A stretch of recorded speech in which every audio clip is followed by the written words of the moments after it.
ஜல்லிக்கட்டுக்கு ஆதரவாக சென்னை மெரினாவிலும் இளைஞர்கள் தங்களுடைய போராட்டத்தை தொடர்ந்து கொண்டிருக்கிறார்கள். நாளுக்கு நாள் மெரினாவில் பங்கேற்கும் இளைஞர்களின் எண்ணிக்கை கூடிக்கொண்டே வருகிறது. கல்லூரி மாணவர்கள், பெண்கள், பொதுமக்கள், பள்ளி மாணவர்கள் என அனைத்து தரப்பினரும் இந்த போராட்டத்தில் தங்களை ஈடுபடுத்திக் கொண்டிருக்கிறார்கள். அங்கே களத்தில் எமது செய்தியாளர் ராமச்சந்திரன் இருக்கிறார். அவரிடத்தில் பேசலாம். ராமச்சந்திரன், சொல்லுங்க, இப்போ மெரினாவில் இளைஞர்களின் கூட்டம் எப்படி இருக்கிறது?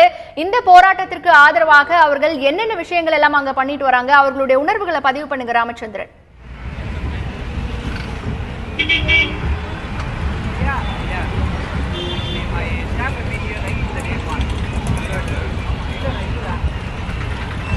சென்னை மாநகரின் பொழுதுபோக்கு இடமாக இருந்த மெரினா கடற்கரை இன்று போராட்டத்தின் மையப்பகுதியாக மாறியுள்ளது.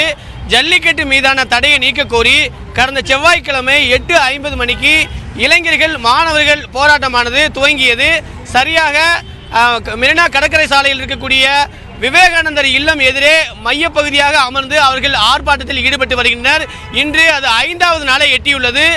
இதுவரை எந்த துளியும் குறையாமல் அவர்களது உற்சாகம் தொடர்ந்து நீடித்துக் கொண்டே இருப்பதை நம்மால் மிகவும் வியப்பாகவே பார்க்க முடிகிறது.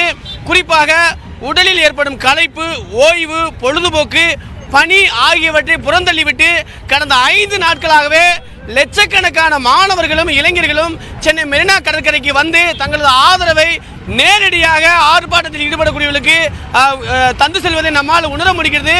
குறிப்பாக செவ்வாய்க்கிழமை 50 பேருடன் துவங்கிய இந்த போராட்டமானது தற்பொழுது எண்ணிக்கையில் குறிப்பிட முடியாத அளவிற்கு லட்சத்தை தாண்டி தற்பொழுது அதிக எண்ணிக்கையில் வருவதை நம்மால் உணர முடிகிறது. கடந்த 2 நாட்களாக கல்லூரி விடுமுறை அளிக்கப்பட்டுள்ளது. தற்பொழுது இன்று சனிக்கிழமை வாரத்தின் இறுதி நாளாக பார்க்கப்படுகிறது. ஆகையால் வரக்கூடியவர்களின் எண்ணிக்கை கடந்த 4 நாட்களை காட்டிலும் இன்று 5வது நாள் அதிக எண்ணிக்கையில் வருவார்கள் என்று எதிர்பார்க்கப்படுகிறது. குறிப்பாக கடற்கரை சாலையில் இருக்கக்கூடிய காந்தி சிலையிலிருந்து கண்ணகி சிலை வரை கிட்டத்தட்ட 1/2 கிலோமீட்டருக்கு எந்த பகுதி திரும்பினாலும் மாணவர்கள், இளைஞர்கள் ஆகியோட தலைகளே இருப்பதாக நம்மால் பார்க்க முடிகிறது. இந்த பிரதான சாலை, இணைப்பு சாலை, சர்வீஸ் சாலை போன்ற பகுதிகள் அனைத்திலுமே அதிக எண்ணிக்கையில் இருசக்கர வாகனத்திற்கு வருகை தந்து அங்கே நிறுத்தி அவர்கள் ஆர்ப்பாட்டத்தில் பங்கேற்று செல்வதை நம்மால் நேரடியாக பார்க்க முடிகிறது. இதில் மிக வியப்பாக பார்ப்பது இங்கு இரவு பகல் பாராமல் தொடர்ந்து மாணவர்கள், இளைஞர்கள் ஆர்ப்பாட்டத்தில் ஈடுபட்டு வருகின்றனர். அதில் மிகவும் வியப்பாக பார்ப்பது பெண்கள் இரவு முழுவதும் தங்கி தங்களது ஆதரவை தெரிவித்து வருகிறார்கள். இளம் பெண்கள், கல்லூரி பெண்கள் தொடர்ச்சியாக தங்கள் அந்த மையப்பகுதியில் இருந்து ஆர்ப்பாட்டத்தில் பங்கேற்றுள்ளார்கள். அவர்களுக்கு முழுமையான பாதுகாப்பு இங்க இருக்கக்கூடிய இளைஞர்கள், மாணவர்களால் வழங்கப்படுகிறது. இவர்கள் தங்களோட உடன் பிறந்த சகோதரியாகவே பார்க்கப்படுகிறார்கள். ஆகவே அவர்கள் முழுமையான பாதுகாப்புடன் இந்த போராட்டத்தில் பங்கேற்று செல்வதை நம்மால் உணர முடிகிறது. மேலும் இந்த பகுதியில் போக்குவரத்து நெரிசல் எந்த இடையூறும் ஏற்படாத வகையில் அவர்களை தானாகவே முன்வந்து சாலையில் செல்லக்கூடிய 2 சக்கர மற்றும் 4 சக்கர வாகனத்தை சீரமைப்பதை நம்மால் நேரடியாக பார்க்க முடிகிறது. மேலும் இன்று காலை என்பதால் அதிக எண்ணிக்கையில் தானாக முன்வந்து மனிதநேய அடிப்படையில் பொதுமக்களாகவே இங்கு ஆர்ப்பாட்டத்தில் பங்கேற்றிருக்கக்கூடியவர்களுக்கு காலை உணவு, குடிப்பதற்கு தண்ணீர், பிஸ்கட், பிரெட் போன்ற உணவுப் பொருட்களையும் வழங்குவதை நம்மால் நேரடியாக பார்க்க முடிகிறது. மேலும் ஆர்ப்பாட்டத்தின் மையப்பகுதியாக இருப்பது விவேகானந்தர் இல்லம். விவேகானந்தர் இல்லம் எதிரே மையப்பகுதியாக அமர்ந்து அவர்கள் ஆர்ப்பாட்டத்தில் ஈடுபட்டு வருகின்றனர். அதற்கு வலதுபுறமாகவும் ஒரு குழுவினர் கூடியுள்ளனர். இந்த 2 பகுதிகளிலும் அவர்கள் தொடர்ந்து உற்சாகத்துடன் தங்களுக்கு ஜல்லிக்கட்டு மீதான தடையை நீக்க வேண்டும். இந்த ஆண்டு ஜல்லிக்கட்டு நடத்த வேண்டும். நியாயமான, நிரந்தரமான அடிப்படையில் ஜல்லிக்கட்டு ஒவ்வொரு ஆண்டும் நடத்த வேண்டும் என்ற தொடர்ந்து கோஷங்களை எழுப்பி வருகின்றனர்.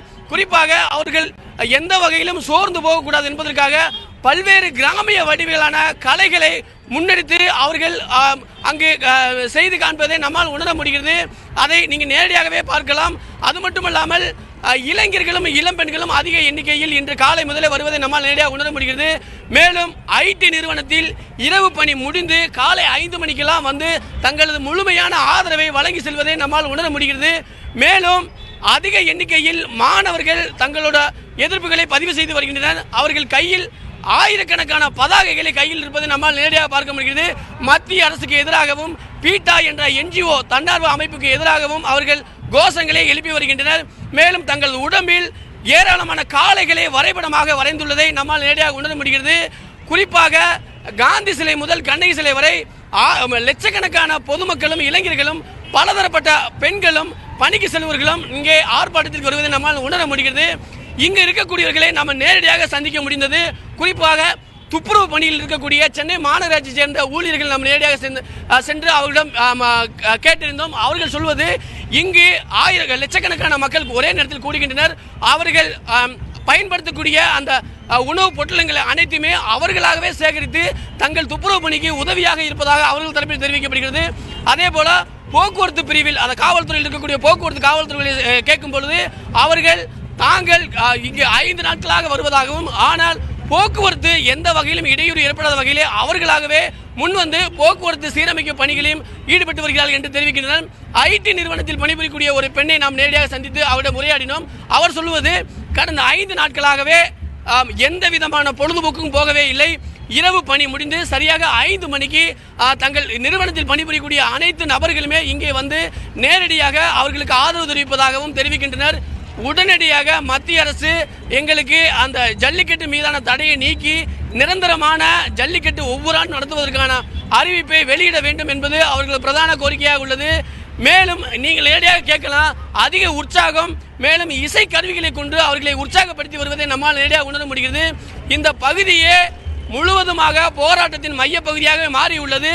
இதுவரை வராத நபர்கள் கூட வர வேண்டும் என்று அவர்கள் போராட்டத்தில் ஈடுபடக்கூடிய மாணவர்களும் இளைஞர்களும் அழைப்பு விடுக்கின்றனர். வராத நபர்கள் தங்களுக்குள்ளே ஒரு குற்ற உணர்வு உருவாகக்கூடிய வகையில் அவர்கள் தொடர்ச்சியாக பொதுமக்களுக்கு அழைப்பு விடுக்கின்றனர். ஆகையால் பெரும்பாலான பலதரப்பட்ட பெண்கள், பலதரப்பட்ட ஆண்கள், பலதரப்பட்ட பொதுமக்கள் இங்கே நேரடியாக வந்து அவர்களுக்கு ஆதரவு தெரிவிப்பதை நம்மால் உணர முடிகிறது. மேலும் போராட்டத்தின் மையப்பகுதியாக இருக்கக்கூடிய விவேகானந்தர் இல்லம் எதிரே அவர்கள் அமர்ந்த ஆர்ப்பாட்டத்தில் ஈடுபட்டு வருகின்றனர். அந்த மையப்பகுதியில் நாட்டு காளையின் சிறப்பு, தமிழரோட சிறப்பு மற்றும் ஜெர்சி மாடு போன்ற அந்நிய நிறுவனங்கள் ஆகியவற்றுக்கு எதிராக உரையை நிகழ்த்தக்கூடிய நிகழ்ச்சிகளை நம்ம நேரடியாக பார்க்க முடிகிறது. இனிமேல் அந்நிய நாட்டு குளிர்பானங்களை பயன்படுத்த மாட்டோம், உபயோகப்படுத்த மாட்டோம், பருக மாட்டோம் என்ற உறுதிமொழியும் எடுக்கின்றனர். மேலும் இனிமேல் ஜல்லிக்கட்டு மட்டுமல்லாமல் அடுத்து தமிழகத்தின் பொது பிரச்சனைகளான காவேரி, முல்லை பெரியாறு, விவசாயம் மற்றும் கிராமப்புறம், பசுமை போன்ற பல்வேறு பிரச்சனைகளுக்கு இது போன்ற எழுச்சிகளை நாங்கள் முன்னெடுத்து செல்வோம் என்று மாணவர்கள், இளைஞர் தரப்பில் உறுதிமொழியும் எடுப்பதை நம்மால் நேரடியாக பார்க்க முடிகிறது. ஹேமா.